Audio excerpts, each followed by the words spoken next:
Thank you so much for hosting this event. My association with the internet and new technologies dates back to 2005 because I chaired the Internet Governance Committee of the World Information Summit.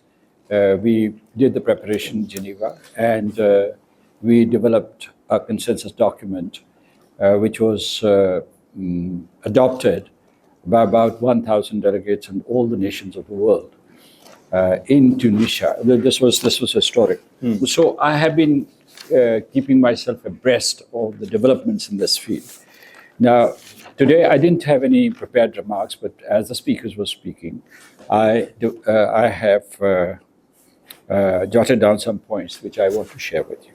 First, a thing that has to be understood is that disinformation is as old as the history of war. History of warfare. You go to the primitive times and you'll find disinformation, which is used as a weapon of war.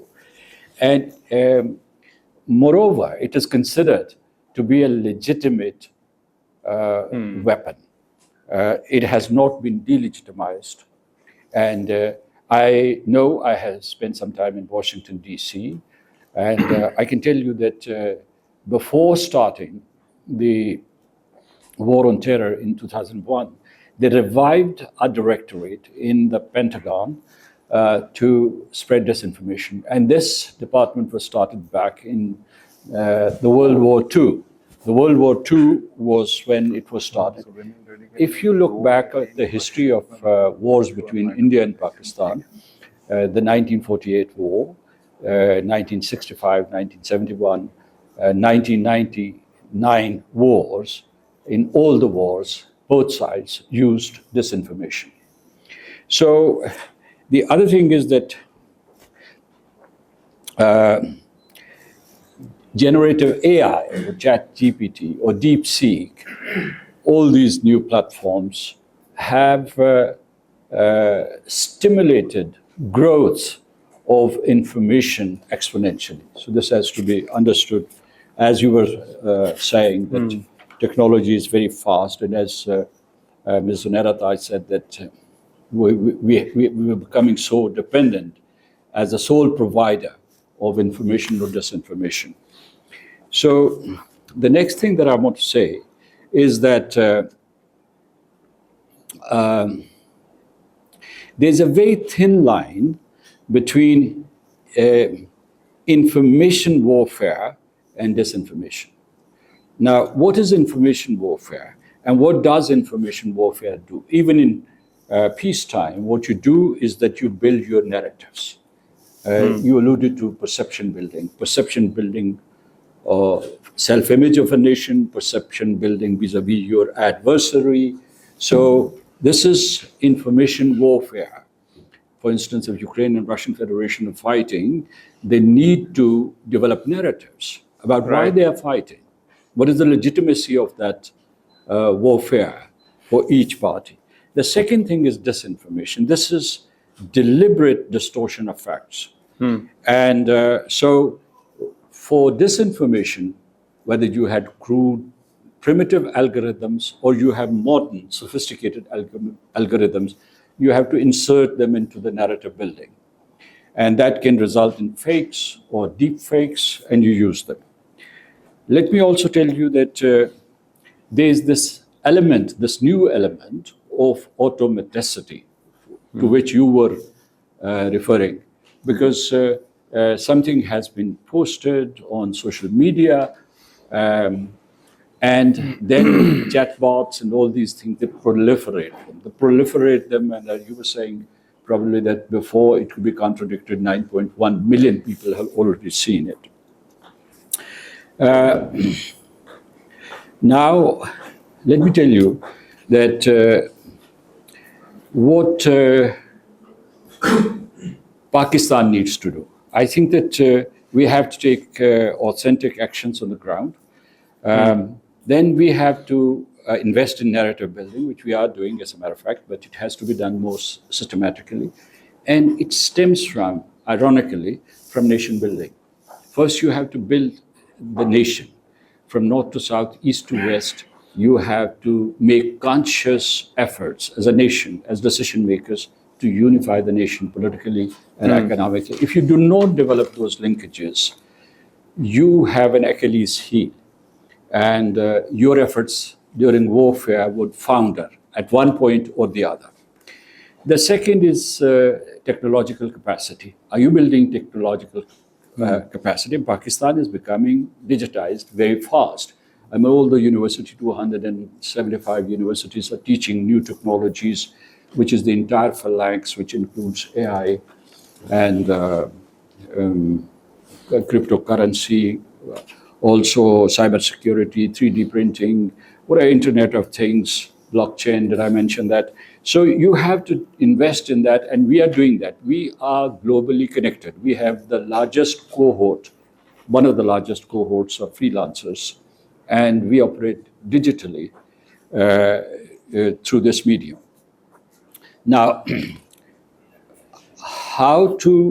have to learn how to, it's also a science, how to counter disinformation, So it's not passive in the sense, and the speed and efficiency and precision matter. If there's no timely counter, as you were pointing out, to misinformation or disinformation, there's a difference between misinformation and disinformation. Misinformation is something which happens accidentally. Disinformation is something which is done deliberately. So then your challenge is how to disrupt hostile patterns of disinformation against you. There's another responsibility during the warfare. You have to disinform your enemy, and you have to disorient your enemy. So, and there should be some authenticity in doing that. I mean, it can't be done in a manner that people start laughing at you, as the Indians did. You know, I mean, they overreached, and they started believing the narrative that was being fed to them. So, develop the capability to manage and manipulate algorithms for both narrative building and disruptive information technologies. Learn how to use it for both benign and malign purposes. Benign during peacetime. Malign, it's a weapon of war, as I said, during the wartime. So this is also, I hope that there's a student from political science. This is, or international law, this is related to the theory of realpolitik. Because in realpolitik, you do not just, during the warfare particularly, you do not stick to the ideals. You have a bloody war on your hands, and you employ all the means to win or to defeat your enemy. Now, in this, what is important is that you have to have state capacity for state institutions, ISPR, the Ministry of Foreign Affairs, the Ministry of Information. You should have top leaders, very articulate, but that's not enough. The institutions are, your citizenry has to be prepared. Because the numbers matter. The numbers matter, and they should be new technologies literate citizens, so that they can contribute and back up what the government is doing, saying at that time.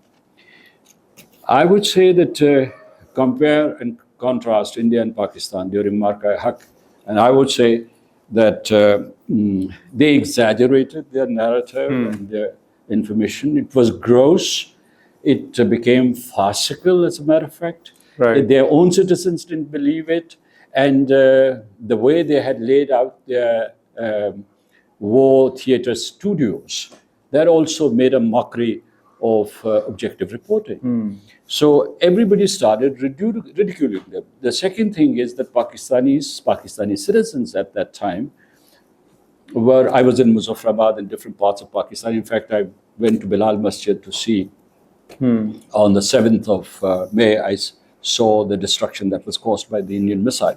So what I want to say is that I talked to the people there. They were very confident. And before that, you would recall that there were memes inviting India to attack after Pahalgam. They said, well, what are you doing? So they mocked them.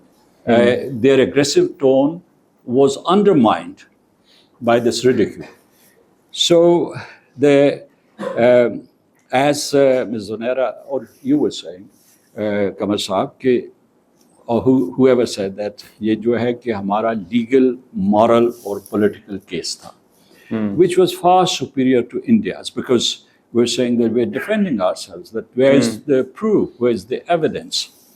And they didn't have any to back up their accusations about Pakistan's complicity in the terror attack at Pahalgam.